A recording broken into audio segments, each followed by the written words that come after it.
carnet d'adresses, n'acceptaient de m'aider. Pour eux, c'était l'enquête impossible. Par où commencer?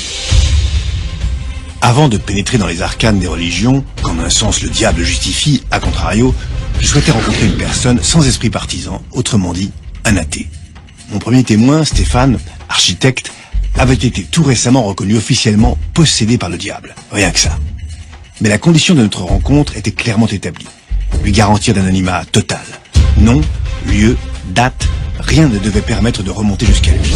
Seul l'endroit où avait eu lieu sa libération pouvait être nommé. La chapelle de la Castille, dans le diocèse de Fréjus-Toulon. Son récit commençait par une simple visite dans un lieu de prière. Il y a quelques années, il y a un peu plus de 3 ans en arrière, je me suis retrouvé dans un lieu sacré et je me suis senti mal à l'aise. J'ai eu des sensations d'oppression et j'ai commencé à avoir des réactions de grognement. J'ai été au fond de cette église, j'ai vu donc la croix de Jésus et devant Jésus, j'ai commencé à insulter, à grogner, à blasphémer contre lui.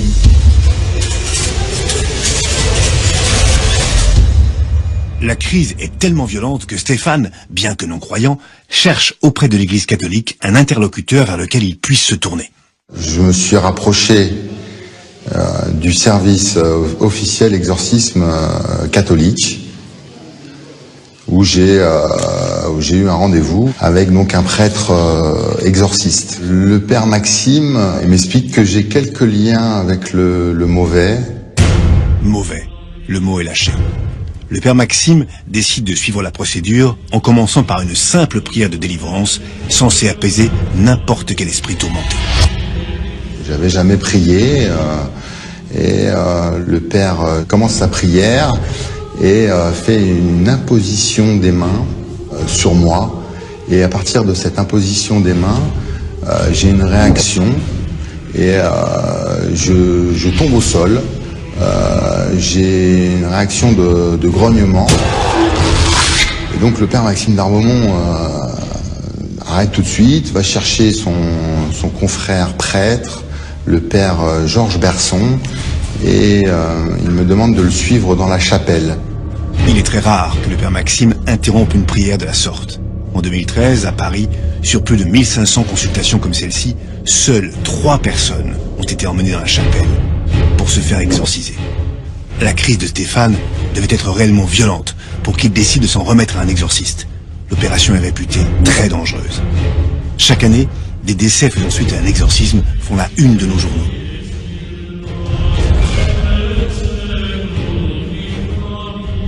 Les 2 pères me demandent de m'asseoir, se revêtent donc de leur soutane et de leur étole, et ils se mettent à réciter la Bible. Et ils m'aspergent d'eau bénite, et au contact de cette simple eau, je commence à hurler, et c'est comme si j'étais brûlé au fer rouge. Je me tords de douleur. Je grogne d'une façon animale à chaque saint énoncé. Je blasphème, j'insulte, je crache. J'ai une force qui a pris tout le contrôle de mon corps, de mes actes et de ma parole. Et une autre voix commence à sortir de ma bouche et insulter Jésus le Christ. J'ai vécu une première séance de prière d'exorcisme horrible. L'expérience est traumatisante, mais Stéphane est loin d'être libéré. Ce qu'il va vivre quelques heures plus tard s'avère encore plus effrayant. Je suis rentré chez moi et dans la nuit, j'ai une sensation de froideur glaciale. Ma chambre était à moins 10 degrés, donc j'étais en train de dormir, et je ressens une présence qui est sur moi et qui me touche, qui touche tous mes membres, une sensation horrible. Et donc je me réveille en sursaut et quand j'ouvre les yeux, je vois 2 yeux rouges avec une silhouette de plus de 3 mètres, une silhouette noire qui souffle sur moi et qui grogne et qui dit « Tu m'appartiens, gloire à Satan ». tu es à moi. Je me suis rappelé d'une phrase que le père Maxime m'a conseillé de dire, que si j'avais un problème, d'appeler Jésus, Jésus-Christ. Et c'est ce que j'ai fait, j'ai crié au secours, Jésus, au secours. Et le démon qui était en face de moi a grogné et a hurlé, et c'est parti. La description que Stéphane me faisait du démon correspondait à des représentations du XVe siècle que j'avais pu consulter. On y voit bien Satan, avec une taille imposante et parfois des yeux de couleur rouge. Mais ce soir-là, Stéphane était seul dans son lit. Rien ne me garantissait donc qu'il ne s'agissait pas d'une hallucination, d'un cauchemar. J'étais sceptique sur la présence du diable cette nuit-là. Mais le malin allait se manifester de nouveau, et cette fois-ci devant témoins. Sur les conseils de l'Église, Stéphane s'est fait baptiser afin de s'en remettre à une forme de protection divine permanente, censée tenir le diable à distance. J'ai été baptisé le 22 décembre 2013. J'ai eu des grosses manifestations d'ordre démoniaque. L'Assemblée, entre autres, a été sous choc. Et Satan criait à travers moi que j'allais pas recevoir le corps du Christ. Et j'avais 3 prêtres sur moi avec leur étole qui se sont bagarrés pour me faire communier. Une fois que j'ai reçu le corps du Christ, je suis tombé. J'ai ressenti cette puissance, la puissance de Jésus cette lumière intérieure, cet amour qui a transpercé mon corps. Ce jour-là, le diable aurait donc quitté le corps de Stéphane. Pour lui, une nouvelle page de son histoire allait enfin s'écrire.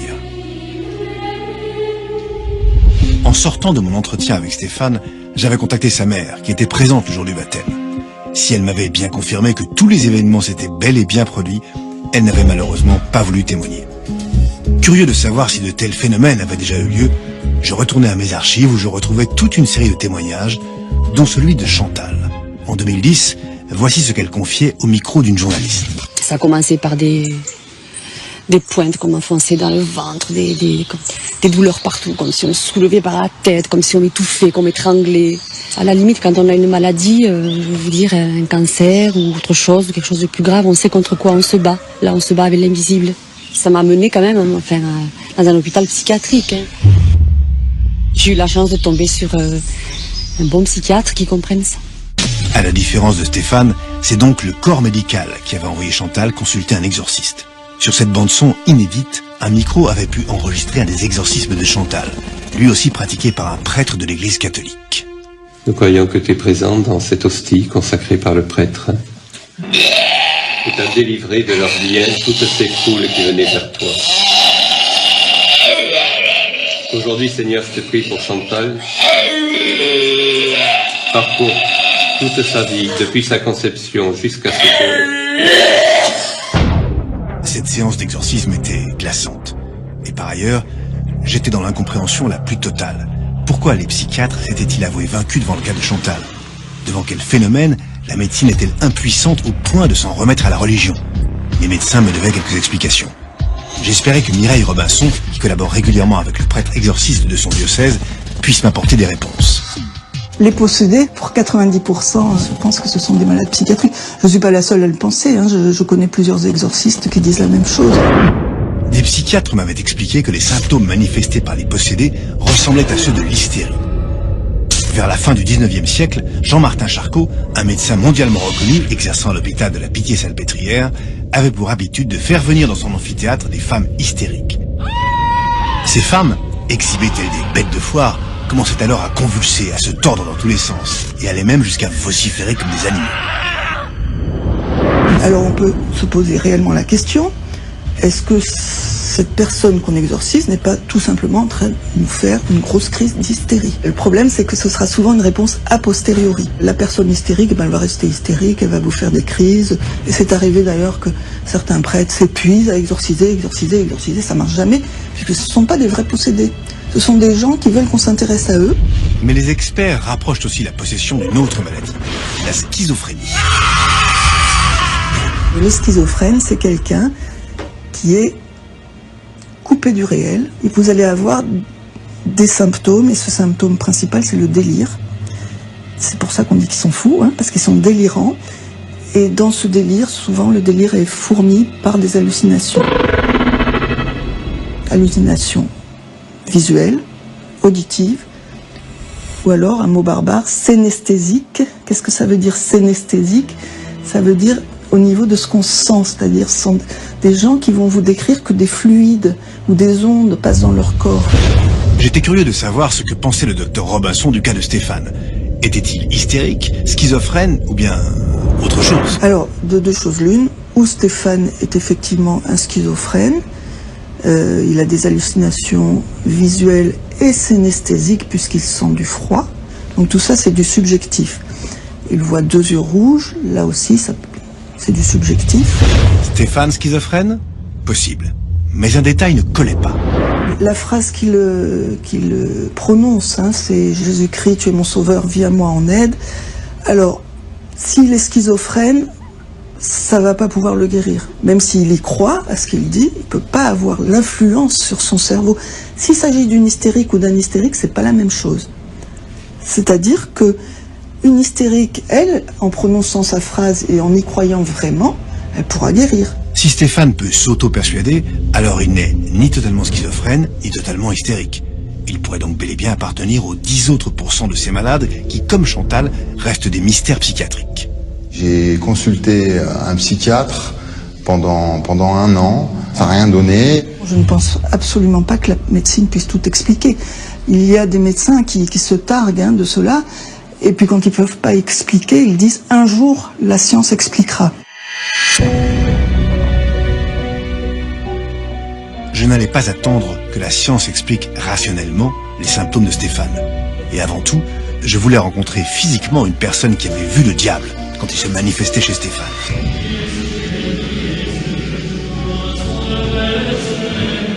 Pour ça, j'avais un interlocuteur de premier choix, l'un des 3 prêtres exorcistes qui avaient participé à sa libération. Entré dans les ordres après une formation d'ingénieur très rigoureuse à l'école centrale, le père Fropeau comptait à son actif plus de 90 victoires sur le démon. Avec un tel palmarès, il devait forcément avoir l'œil pour reconnaître les signes extérieurs d'une emprise maléfique. Nous parlons de différents degrés d'emprise. Le démon peut d'abord agir sur nous au niveau d'une simple tentation. Ça, tout le monde est plus ou moins soumis, vous voyez, à ce genre de tentation. C'est pour ça qu'il faut y avoir une certaine vigilance morale. Bon, le deuxième degré, vous voyez, c'est ce qu'on appelle l'obsession qui se crée pour pousser la personne plus loin dans le mal et dans les excès.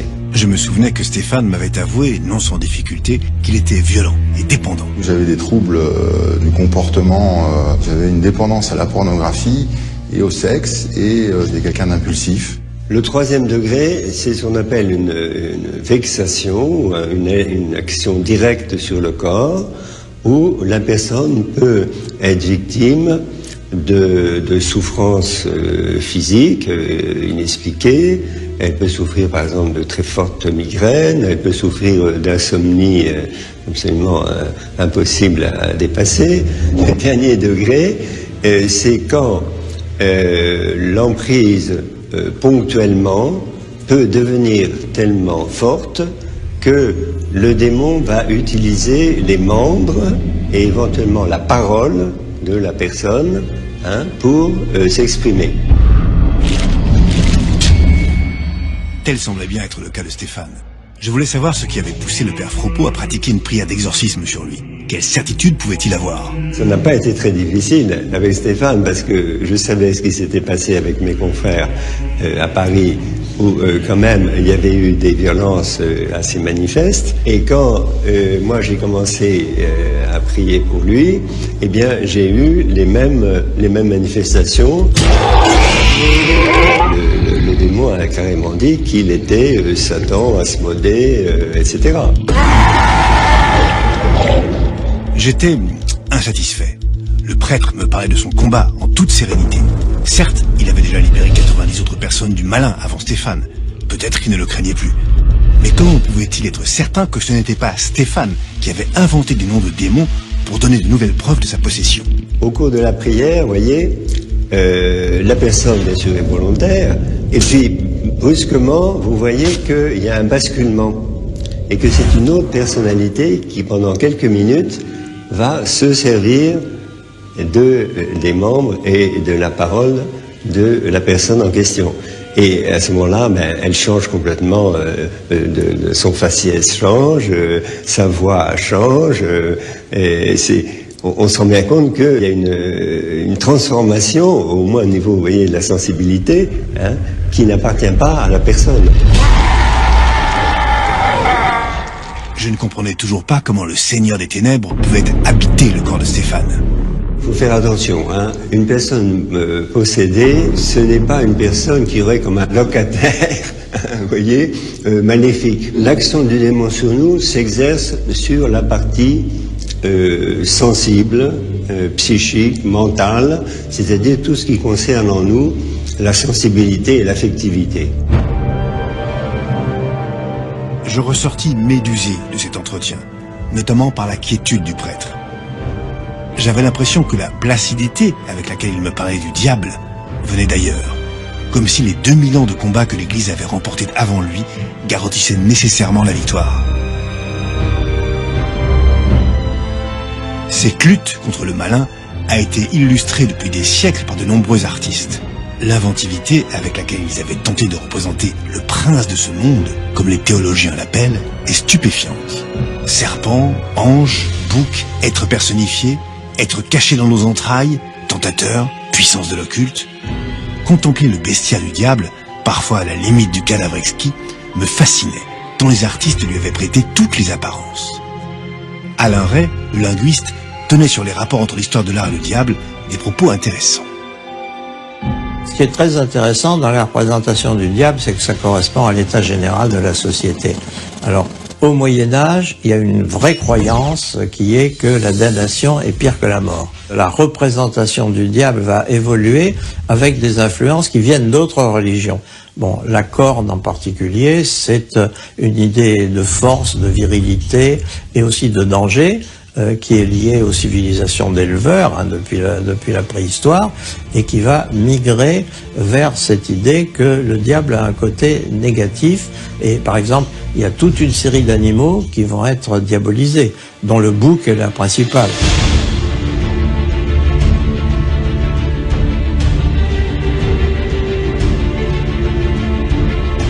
Même si de nombreux artistes lui ont prêté des apparences bestiales, beaucoup d'autres lui ont conféré les attributs d'un ange. Le diable chrétien va être identifié à un ange qui a manqué à ses devoirs et qui, par orgueil, a voulu s'opposer à Dieu et se prétendre l'égal de Dieu alors qu'il en est la créature. Et Dieu le punit, donc ça va devenir l'ange déchu. Et l'ange déchu, il va être précipité du ciel sur la terre, et sur la terre, il va faire le mal. Les anges, on leur attribue des ailes d'oiseau, ce qui est dans la nature, alors qu'on est allé chercher un organe ailé, mais qui soit pensé comme négatif ou dangereux, et c'est les chiroptères, les chauves-souris. Et à ce moment-là, on a trouvé la bonne représentation du diable. Pour autant, il ne faut pas oublier que les artistes ont longtemps travaillé sur commande de l'Église. Et l'intérêt de leur représentation du diable a largement dépassé la simple dimension esthétique. Le diable sert à quelque chose.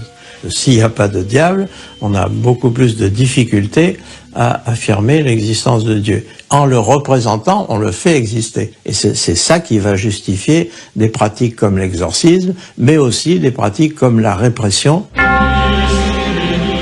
La répression. Les heures sombres de l'Église.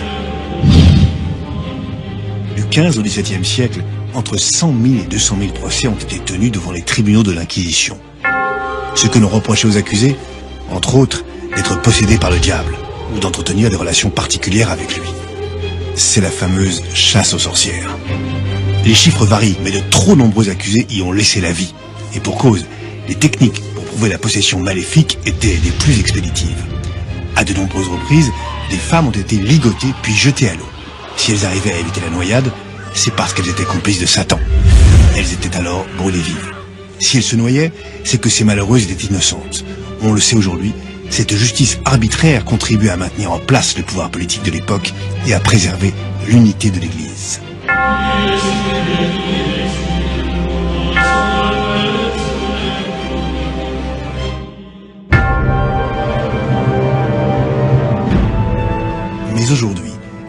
position le Saint-Siège a-t-il adoptée sur le diable? Pour répondre à cette question, je pris la route de la cathédrale de Grenoble. Monseigneur Guy de Kérimel m'y avait donné rendez-vous.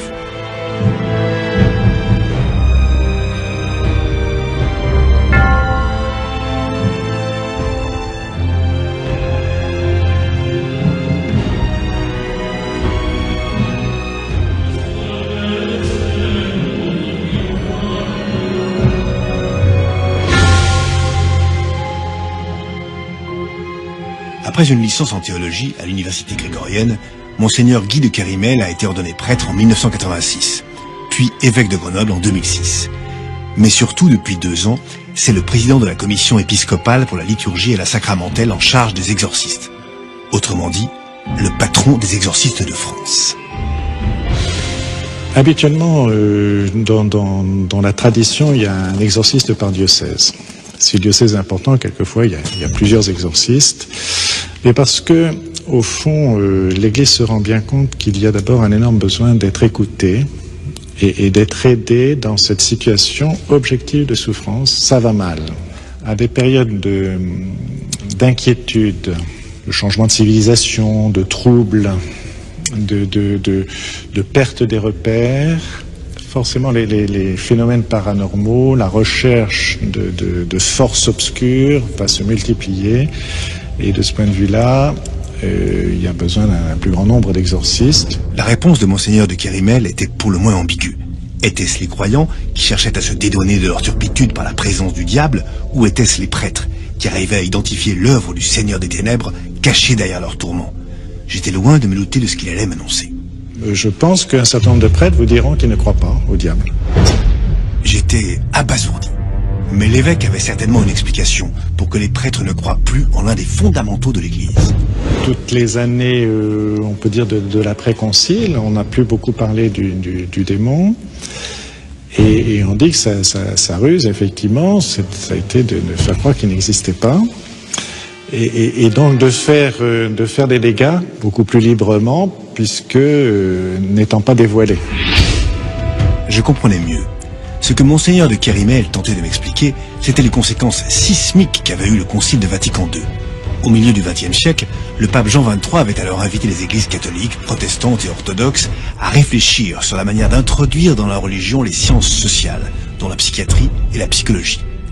Cette réforme aurait eu un effet majeur sur la foi, et forcément sur la perception de la possession. On a pensé que nous étions dans l'ère de la raison et que la raison allait tout expliquer. On ne croyait plus tellement en l'existence du démon, du malin. Et chez un certain nombre de prêtres, c'était une manière symbolique de parler du mal qui opprime la personne humaine. Aujourd'hui, on se rend compte qu'il y a beaucoup de souffrance. Je pense qu'il y a aussi une revanche de l'irrationnel depuis un certain nombre d'années. Cet entretien me laissait songeur. L'Église avait souhaité s'en remettre à la raison, mais un certain nombre de prêtres n'ont jamais partagé cette vision édulcorée du diable. Pour eux, le Seigneur des Ténèbres était tout sauf une manière psychologique de nommer le mal. Et il n'a pas fallu attendre longtemps pour que l'Église reprenne le combat, avec en première ligne le pape. C'est ainsi qu'au tournant du siècle, Jean-Paul II a redoublé d'efforts pour contrer les forces obscures.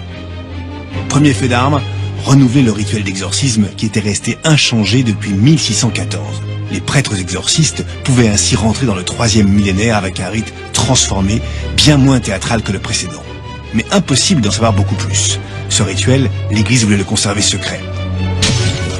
Suite à cela, le pape devenu saint, qui faisait souvent référence au diable dans ses homélies afin de prévenir l'humanité de la menace qui la guettait,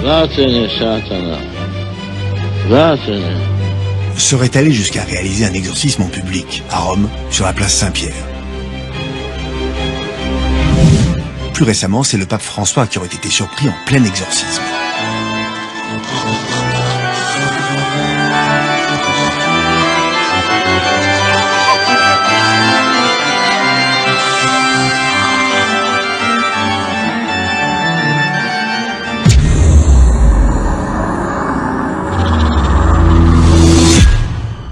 En juillet 2014, le pape François a reconnu pour la première fois de l'histoire de l'Église catholique une congrégation d'exorcistes, l'IAE. la fameuse Association internationale des exorcistes. Ce regroupement de plus de 250 prêtres issus de 30 pays avait été créé 24 ans plus tôt par l'un des plus célèbres chasseurs de démons que l'humanité ait pu compter, le père Gabriele Amorth, l'exorciste du diocèse de Rome. À son actif, il compterait plus de 70 000 exorcismes et aurait mené des combats les plus risqués contre Satan. Un jeune homme que j'exorcisais allait me cracher dessus, alors j'ai mis ma main devant ma bouche. Et là, j'ai vu qu'il avait craché 3 clous. Des clous très longs. Si on avait fait une radio dans un hôpital, ces clous n'auraient pas été visibles, parce qu'ils se matérialisent seulement quand ils sortent de la bouche. Voilà une scène à laquelle j'aurais rêvé d'assister.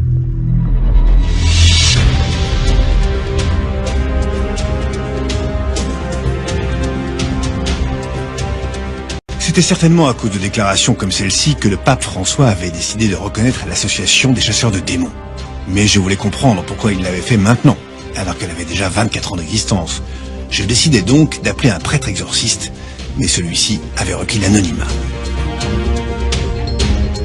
Tout ce que fait le pape François, il veut remuer, et c'est vraiment un bon moyen de remuer cette réticence parfois à pratiquer l'exorcisme, ces hésitations qu'il y a autour du démon, le démon existe, il n'existe pas, voilà. Mais là, ça veut redire l'affirmation que le démon, il agit aujourd'hui comme hier et il sera comme demain. Le pape François voulait donc redonner confiance aux prêtres de l'Église catholique qui douteraient ou qui auraient des réticences. Cette explication me rappelait une confidence que m'avait faite Monseigneur de Kérimel. Chez les exorcistes, vous avez une variété de tempéraments, d'éducation, de culture, qui font qu'ils vont réagir différemment. Moi, personnellement, je ne souhaiterais pas pratiquer les exorcismes, mais si j'avais été nommé par mon évêque exorciste, je ne sais pas comment j'aurais fait. Peut-être que pour éviter les ennuis, j'aurais jamais trouvé le démon nulle part. Voilà. Parce que je voulais pas me risquer à me retrouver devant des phénomènes qui m'auraient perturbé ou paniqué, je ne sais quoi. Même un prêtre exorciste pourrait être effrayé par le démon. Surprenant. À cette occasion, il m'avait aussi confié ses doutes au sujet des exorcistes d'aujourd'hui. Celui qui pratique les exorcismes à l'appel, bon, je dirais prudence, qu'est-ce que ça veut dire derrière? Enfin, effectivement, ou alors il y a une concentration de démons, là, justement, qui sont attirés par lui et qui attirent les personnes à lui. Qu'un exorciste n'en pratique jamais, ça me pose des questions aussi, mais peut-être que l'aiguillage des personnes en souffrance se fait mal vers lui aussi, vous voyez, il y a toutes les possibilités. Mais je me méfierais de porter trop vite des jugements. Difficile de ne pas avoir en filigrane une référence au fameux palmarès de Don Gabriele Amorth et ses 70 000 exorcismes. Mais le fait est que l'Église catholique renforce effectivement son bras armé depuis plus d'une dizaine d'années. En France, en 30 ans, le nombre d'exorcistes a été multiplié par 4. En Espagne, l'Église tente péniblement de rattraper son retard. Aux Philippines et aux États-Unis, ils recrutent aussi. En Colombie, la première école de formation du sous-continent a récemment ouvert ses portes. Et phénomène très particulier, au Mexique, les soldats du Christ sont entrés en guerre contre les narcotrafiquants. Pour eux, le pays est confronté à des attaques du Seigneur des Ténèbres. Corps découpés en morceaux, enfants réduits en esclavage ou en objets sexuels, les cartels mexicains sont aujourd'hui réputés les plus violents au monde. Est-ce là pour autant une manifestation d'une emprise maléfique? Bref, si j'avais quitté Monseigneur de Kérimel avec l'idée que les sciences sociales avaient réellement divisé l'Église entre deux approches du diable, l'une mystique et l'autre psychologique, je n'avais en revanche aucun doute sur le fait que l'Église intensifiait son combat. Après avoir mené cette enquête au cœur de l'Église catholique, j'avais besoin de me poser, de réfléchir. Je me rendais compte que beaucoup de choses que je pensais explicables rationnellement étaient dans les faits bien plus compliquées. Et puis, comment continuer mon enquête sur les traces du diable en restant dans le monothéisme? Les 3 religions du livre, l'islam, le christianisme et le judaïsme, se fondant sur des éléments communs, je ne pouvais pas continuer sur cette piste. Je ne voyais qu'une solution, élargir mon champ de recherche aux animistes. Pour eux, Des esprits mystiques animent les êtres vivants, mais aussi les objets et les éléments naturels, comme les pierres ou l'eau. Peut-être auront-ils relevé des traces du Seigneur des Ténèbres. Avec plus de 160 millions de pratiquants, répartis dans une centaine de pays sur tous les continents, les animistes ont forcément leur vision de ce combat éternel. Je me remis donc en route vers le sud de la France.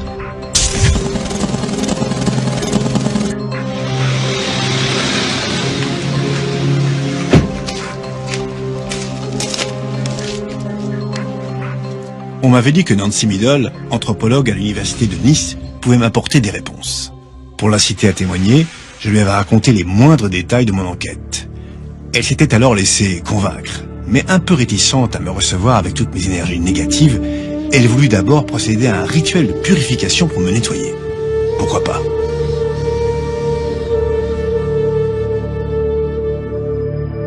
J'étais alors prêt à écouter les secrets de la perception du diable par les chamans, ces intermédiaires entre les hommes et les esprits. Le catholicisme ou la chrétienté, en fait, a aussi des origines chamaniques. On pourrait dire même que le catholicisme, les prêtres exorcistes sont des chamans qui se donnent pas le nom de chaman. C'est un chaman qui a ses références. Lui, c'est la Bible, c'est des prières, c'est des mantras. Alors, le mantra, c'est une prière, c'est toujours à peu près les mêmes. Il y a un protocole, exactement comme chez les chamans. On repère assez près ce qui caractérise le diable, l'esprit de ce diable, ce mauvais esprit. Et puis c'est pareil avec la force du mantra, avec la force du chant, avec la force de la prière. Il envoie toutes ces bonnes énergies jusqu'à ce qu'il transforme dans le corps du pauvre malheureux quelque chose qui lui donne l'étincelle, qui l'est libéré. Jusque-là, c'est exactement ce qui était arrivé à Stéphane, que le père Fropeau avait délivré. Si le catholicisme, c'est une manière de vouloir chasser le diable, dans les animismes, même les mauvais esprits sont respectés. Ils sont respectés, je dirais même que si on peut aider un mauvais esprit à faire un peu du chemin pour être moins mauvais, on va le faire. Plus j'écoutais Nancy, plus j'avais le sentiment que la vision du monde des animistes était moins manichéenne que celle des chrétiens. Dans le catholicisme, une fois pour toutes, le diable est diable, une fois pour toutes, Dieu est Dieu. Dans les animismes, tout peut être mouvant. L'esprit de l'eau, il peut vous protéger et vous aider à bien vivre. Ce même esprit de l'eau, il peut faire tomber votre maison, tuer votre enfant, etc.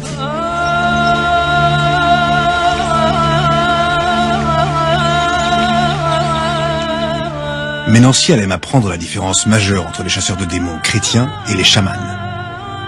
Selon elle, les chamans ne pourchassaient pas les possédés, puisqu'ils étaient eux-mêmes des possédés. C'est dans les esprits qu'ils puisaient leur pouvoir. Ce qui est intéressant dans le fait d'être possédé par un esprit, c'est que tous les chamans qu'on va rencontrer sont des gens qui ont cette capacité à être en relation avec des esprits qui font peur, avec des esprits qui protègent, avec des forces qui nourrissent, qui donnent une force formidable, une connaissance formidable. Donc c'est d'être proche de la créativité du chaos, de pouvoir y aller et de pouvoir en revenir avec un plus et pas une folie ou un moins.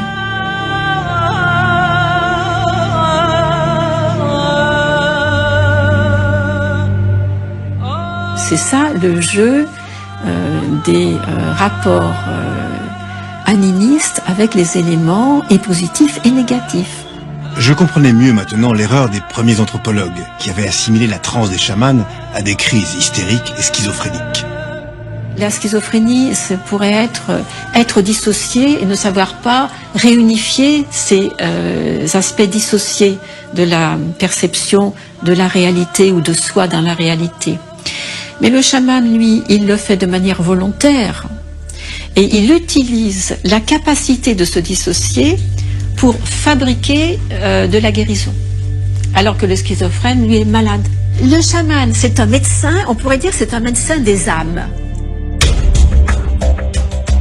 Soigner les âmes. Si l'image était très poétique, je me demandais ce que les professionnels européens de la psychiatrie en pensaient. J'avais déjà eu l'avis de Mireille Robinson, mais elle n'était pas experte en chamanisme. En revanche, dans mes archives, m'attendait le témoignage d'Édouard Collot, un psychiatre qui connaissait vraiment bien leur méthode. Et pour cause, il Il avait en effet suivi partout sur la planète l'un des plus grands anthropologues, Bertrand L., spécialisé dans la possession chamanique.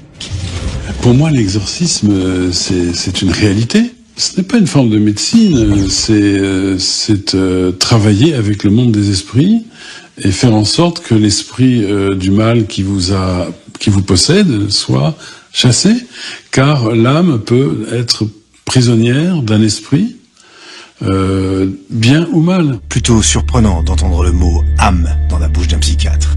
Mais Édouard Collot n'est pas le premier. Carl Jung, le disciple de Freud, aurait même joué un rôle précurseur. Jung l'a théorisé en disant « je suis conscient d'un certain nombre de choses, et puis j'ai un inconscient ». Alors, qu'est-ce que c'est que cet inconscient?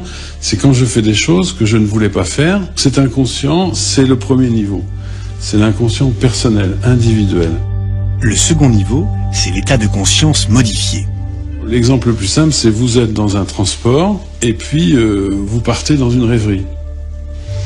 Et puis, tout d'un coup, vous sortez de votre rêverie, et vous vous dites « j'ai oublié de descendre ». Donc ça, c'est le début d'un état de conscience modifié. Il y a une partie de moi qui suis là, et il y a une partie qui s'en va ailleurs. C'est-à-dire qu'à ce moment-là, je vais pouvoir percevoir des choses que d'autres personnes perçoivent. Car à un niveau collectif, il y a une sorte d'espace, on va dire, virtuel, dans lequel les pensées circulent. Ce serait donc dans cet univers d'inconscient collectif qu'un esprit pourrait prendre possession de notre âme. La conscience de la personne est recouverte par une autre, qui lui est plus puissante, a priori. Donc une âme infestée, un esprit infesté, une conscience infestée est une conscience qui ne s'appartient plus. J'avais du mal à admettre cette vision du monde. Mais je me souvenais que Freud avait été très critiqué quand il avait théorisé le fait que l'homme n'avait pas la pleine conscience de ses actes. Aujourd'hui, remettre en cause l'existence de l'inconscient paraît impossible. Peut-être en sera-t-il de même un jour pour le monde des esprits. Ma recherche des traces de l'existence du diable ne pouvait pas en rester là. J'avais bien une dernière idée, mais de là à passer à l'acte, je devais l'avouer, j'avais peur. Parce qu'à ce point de mon enquête, mon ultime solution était d'aller voir de l'autre côté du miroir. De rencontrer non pas une personne qui luttait contre le démon, mais quelqu'un qui lui vouait un culte, un prêtre satanique.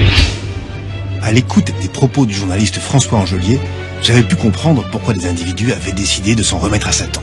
Le grand événement qui va faire que le diable ne va plus terroriser, mais simplement amuser, voire distraire, ce sont les Lumières, avec des gens notamment comme Voltaire, comme Diderot, les encyclopédistes, qui sont des matérialistes, qui sont des athées, des rationalistes, et qui considèrent qu'il y a un principe divin, certes, mais qui considèrent aussi que le diable, c'est une fadaise, c'est une invention, c'est une sorte de fantasme monastique parfaitement ridicule. Donc déjà, les Lumières vont démagnétiser, on peut dire déminer, le terrain diabolique. Mais ce qui va se passer après les Lumières, c'est la Révolution française. Et la Révolution française, par l'effet de terreur qu'elle va générer dans une partie de la population, par l'effet de panique qu'elle va susciter dans cette France qui change de régime, eh bien, va réinjecter l'image du diable et l'image du mal, puisque la Révolution française va être prise pour une fille du malin. Mais ceux qui vont tout faire pour que le diable revienne, c'est les romantiques. Et là, le diable est un séducteur. C'est le Méphisto que vous trouvez dans le Faust de Gounod.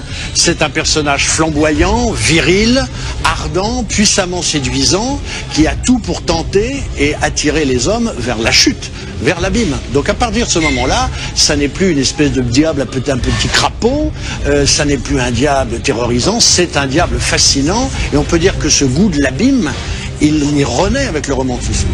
Si des gens se donnaient avec plaisir au culte du diable, pour ma part, j'avais de grosses appréhensions à rencontrer un sataniste, depuis que j'avais entendu le récit d'un agent secret qui avait infiltré des sectes sataniques.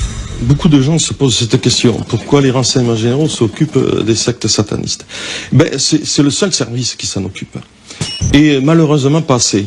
Et parce que si l'on regarde bien, je vois, moi, avec ce que j'ai vécu, on n'était pas assez nombreux pour s'occuper de ce fléau qui est très grave. On s'est aperçu que les sectes sataniques sont différentes. Moi, j'en ai répertorié à peu près 3 sortes. Les premières, je les appellerais les sectes sataniques, les vraies.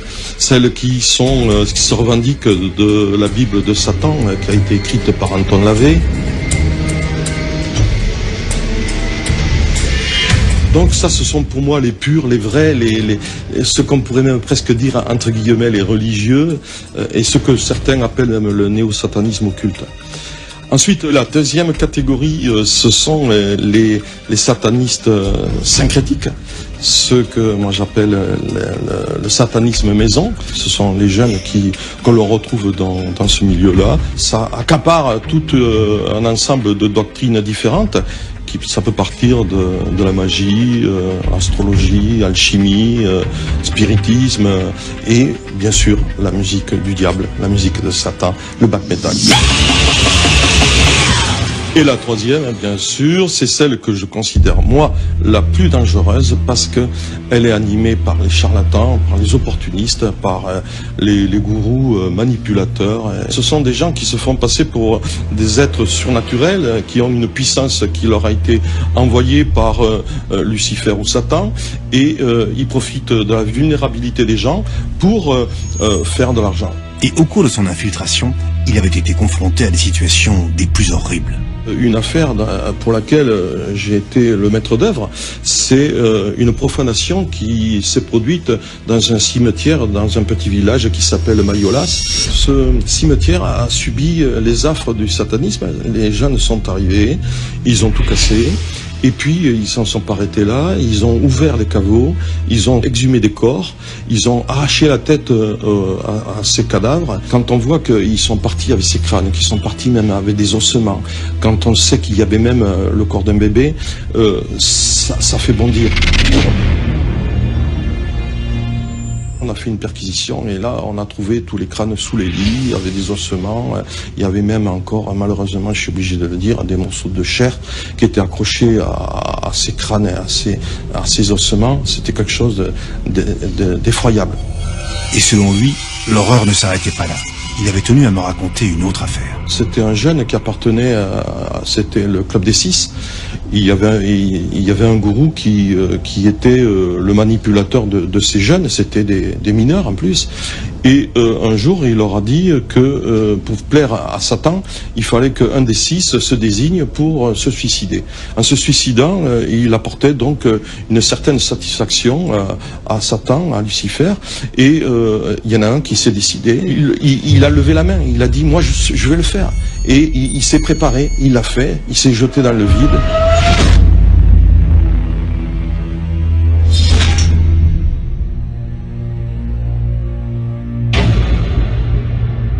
Quand on l'a retrouvé, son pendant, avec une croix à l'envers, accrochée, elle s'était, comme par hasard, enlevée de l'oreille, elle était posée dans le sang.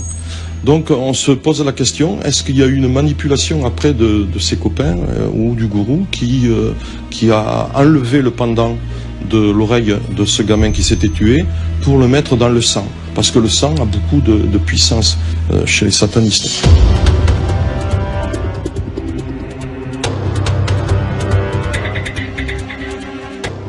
L'heure de mon rendez-vous avec le prêtre sataniste approchait. Je le redoutais un peu, mais il m'était difficile de faire marche arrière. D'ailleurs, depuis que j'avais réussi à obtenir cet entretien, j'avais l'impression pénible d'être observé. Je ne suis pas paranoïaque, mais je me sentais mal à l'aise. Maître Nekers m'avait donné rendez-vous dans un parking, et je devais venir seul. Toujours cette méfiance, ces mystères. Je ne savais même pas à quel type de sataniste j'allais avoir affaire. J'aurais préféré que Gilbert Abbas, des services secrets, puisse m'accompagner. Lui, il aurait su.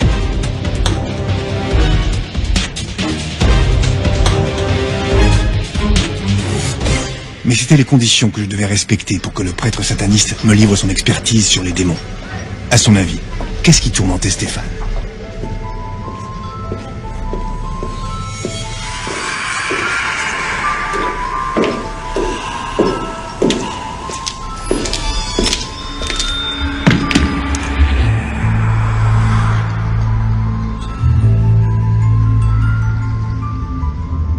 Lors des exorcismes, il y a eu 3 entités de démons qui ont été révélées, Satan, Belzéboul et Asmodée. Alors Asmodée est particulièrement puissant parce qu'il est haut dans la hiérarchie infernale, il commande 72 légions. C'est une entité extrêmement malveillante qu'on va utiliser pour des actes particulièrement malveillants. Quand on utilise une entité, on peut se prendre un contre-coup, et en se prenant un contre-coup, on risque d'avoir des blessures aussi bien physiques que mentales. Mais une entité vraiment très puissante, sans protéger, c'est difficile.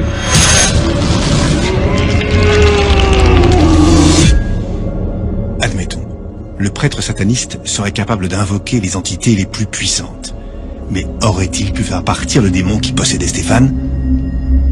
En tant que sorcier sataniste, pratiquant donc la sorcellerie sataniste, j'aurais procédé à un exorcisme qui aurait sans doute fonctionné, probablement de manière moins douloureuse. Étant donné qu'on trempe vraiment dans le milieu, qu'on travaille avec les entités, ce qui n'est pas le cas de l'Église au sens large, qui elle travaille avec des entités de nature plus angélique, si on peut dire. À l'entendre, le combat entre le bien et le mal ne se déroulait plus uniquement au niveau des entités, mais bel et bien sur Terre. L'Église et les satanistes étaient eux aussi en guerre. Et dans cette lutte, je me demandais jusqu'où s'étendaient les pouvoirs du prêtre. À quel point sa prétention à domestiquer les entités maléfiques pouvait-elle bien s'étendre ?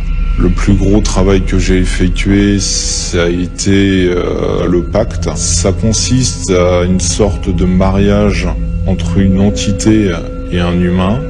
Le pactisant va se retrouver possédé par une entité. Et cette entité va lui apporter un pouvoir très important, par exemple la richesse. Néanmoins, au bout d'un certain temps, l'entité, on ignore ce qu'elle fait de la personne et comment elle va la tuer.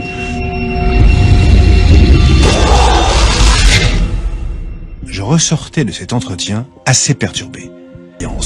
L'Église, depuis toujours, se mobilise contre son rival, son miroir sinistre. Pas de diable sans Dieu. On y croit ou pas. Mais objectivement, des témoignages comme ceux de Stéphane et de Chantal restent inexpliqués par la science. En tout cas, ce concept, quel que soit son nom, a marqué l'humanité au plus profond de ses entrailles.